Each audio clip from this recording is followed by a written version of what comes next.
ओझरखेड येथील डॅमच्या सोसायटीचे मतदान संपन्न झाले असून या निवडणुकीत 3 गटांचा समावेश असून यामध्ये उंदामाई पॅनल, जगदंबा पॅनल व भगवती पॅनल इत्यादींचा समावेश होता।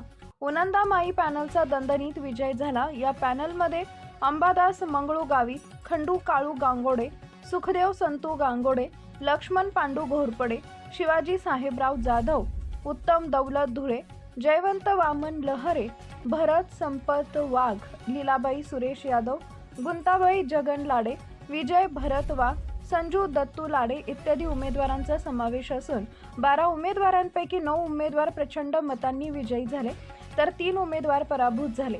त्याचनुसार जगदंबा पॅनलमध्येही 12 उमेदवार असून संपूर्ण पॅनलचा पराभव झाला तर भगवती पॅनलमध्येही 12 उमेदवार असून पैकी अलका रामचंद्र गायकवाड, पंडित सखाराम जाधव व मच्छिंद्र जिप्पा मोरे या तिघांचा विजय झाला तर 9 जणांचा पराभव झाला असून विजयी उमेदवारांचं पंचक्रोशीतून मोठ्या उत्सवात स्वागत केलं असून शुभेच्छांचा वर्षाव करण्यात आला।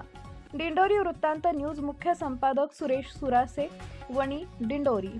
रामचंद्र यांना 64 मतं पडली। धुळे विमल नामदेव यांना 59 मतं पडली आहे। नंतर यादव लीलाबाई सुरेश यांना 61 मतं पडली आहे। नंतर 32 मतं पडली आहे। नंतर वाघ भाषाबाई नानाजी यांना 27 मतं पडलेली।